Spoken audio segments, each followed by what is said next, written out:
Tiwari ji. Thank you very much, Mr. Speaker, sir. I rise to oppose the introduction of the Constitution 129th Amendment Bill 2024 and the Union Territories Laws Amendment Bill 2024.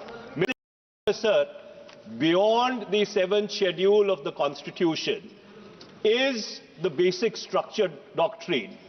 And that basic structure doctrine spells out that there are certain features of the Constitution which are beyond the amending power of this House also.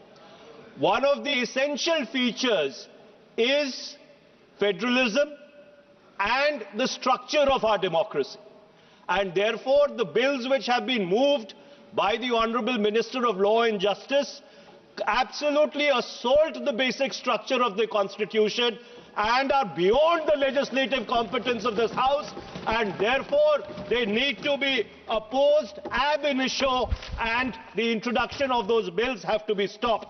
Number two, Mr. Speaker, sir, how is it possible under our constitutional scheme that the tenures of the state legislatures can be made subject to the tenure of the national legislature?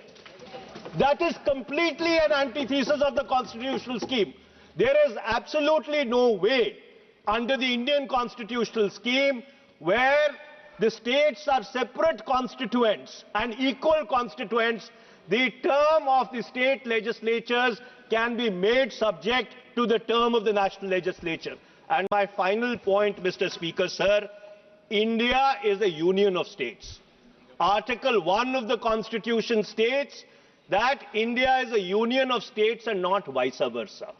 And so therefore, this excessive centralism which is sought to be brought into existence by this bill absolutely militates against the constitutional scheme in its essence, in its entirety, and in its very object. And therefore, Mr. Speaker, sir, I would once again like to urge this House that the introduction of the bill and the consideration of the bill, because of the basic structure doctrine enunciated by the Supreme Court in the Kesavanand Bharati case, is beyond the legislative competence of this House, and therefore this bill needs to be withdrawn immediately. Thank you, Mr. Speaker, sir. Dharmendra Yadav. धन्यवाद अध्यक्ष जी। मैं इस संविधान के 129वें संशोधन अधिनियम के विरोध के लिए खड़ा हूं।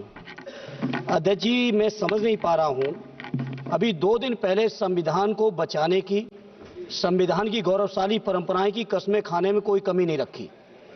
2 ही दिन के अंदर संविधान की जो हमारी मूल भावना है, 2 ही दिन के अंदर संविधान का जो हमारा बेसिक स्ट्रक्चर है, 2 ही दिन के अंदर संविधान का जो हमारा संघीय ढांचा है, उसको खत्म करने के लिए संविधान संशोधन बिल लाए हैं। मैं मनीष तिवारी जी से सहमत हूं और अपनी पार्टी और अपने नेता आदरणीय अखिलेश यादव जी की ओर से कहना चाहता हूं, ये बिल पूरे देश के जो अलग अलग भेष, भाषाएं, संस्कृति, क्षेत्र की जो मान्यताएं हैं, जो हमारे संविधान निर्माताओं ने बहुत सोच विचार के मंथन अध्ययन करके ये संघीय ढांचा तैयार किया था, राज्यों का गठन भी किया था, संस्कृति के हिसाब से, क्षेत्र के हिसाब से, भाषा के हिसाब से, परिस्थितियों और समय के हिसाब से। मैं नहीं समझता अध्यक्ष जी, मुझे कहने में कोई संकोच नहीं, उस समय के हमारे संविधान निर्माताओं से विद्वान, बाबा साहब भीमराव अंबेडकर से ज्यादा विद्वान इस सदन में अभी कोई नहीं बैठा, मुझे कहने में संकोच नहीं है। और ये संविधान की मूल भावना को खत्म करके कैसे तानाशाही के रास्ते निकाले जाएं, इसके अलावा कोई काम ही नहीं बचा है।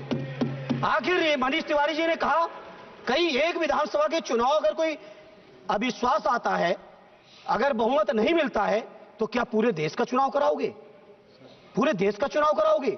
और ये लोग एक देश, एक संविधान, एक चुनाव की बात करते हैं। जो लोग 8 विधानसभाएं भी एक साथ नहीं करा पाते हो, मौसम देख के तारीखें बदलते हो, वो लोग बात करते हैं एक देश एक चुनाव की। इसलिए अध्यक्ष जी, मैं अपनी पार्टी की ओर से, अपने नेता आदरणीय अखिलेश यादव जी की ओर से इस बिल का पुरजोर विरोध करता हूं और आपके माध्यम से देश के जनमानस से कहना चाहता हूं, ये भारतीय जनता पार्टी के लोग तानाशाही लाने के नित नए रास्ते लाते हैं। जो 8 विधानसभाओं का चुनाव एक साथ नहीं करा पाए, 4 राज्यों के चुनाव एक साथ नहीं करा पाए, वो पूरे देश की लोकसभा और सारे प्रांतों की विधानसभाएं एक साथ कराने की बात करते हैं। मैं पूछना चाहता हूं सरकार से, अगर एक प्रांत के अंदर सरकार गिरती है तो क्या पूरे देश की लोकसभा के चुनाव कराओगे? क्या अगर लोकसभा के चुनाव के चक्कर में उस प्रांत के लोग क्यों सफर करेंगे? अरे चर्चा कर लेना। अरे कुछ नहीं बचा है, कुछ नहीं बचा है आपके पास। अध्यक्ष जी, सदन को थोड़ा सा सिस्टम में लाएं। अध्यक्ष जी, आपसे अनुरोध है, आपके माध्यम से सरकार से अनुरोध है, जनता ने बड़ी उम्मीदों के साथ हम सबको भेजा है और हम सब लोगों की जिम्मेदारी है ये संविधान विरोधी, संघीय ढांचे विरोधी, बेसिक स्ट्रक्चर विरोधी कई केसों की चर्चा की मनीष तिवारी जी ने, मैं उनके साथ जोड़ते हुए माननीय सर्वोच्च न्यायालय की भावना के विरोधी, गरीब विरोधी, दलित विरोधी, पिछड़ा विरोधी, मुसलमान विरोधी इस नीयत को वापस लो। ये अध्यक्ष जी, आपके माध्यम से मेरी आपसे प्रार्थना है। बहुत बहुत धन्यवाद।